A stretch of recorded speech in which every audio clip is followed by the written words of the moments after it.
a trusty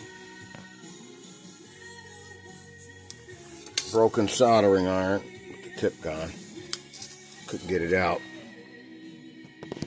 I had to stitch this plastic with big heavy staples back in, melt it in. And where's the lighting around this place? None. And here, I put one more there. But all the way down, I got some good ones coming through the back.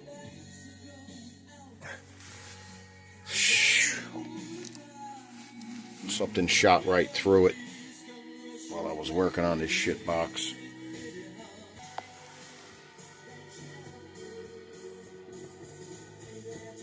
Smoothing it out. I put other plastic in that was flexible. That's all I could do. Casa manana, like and sub.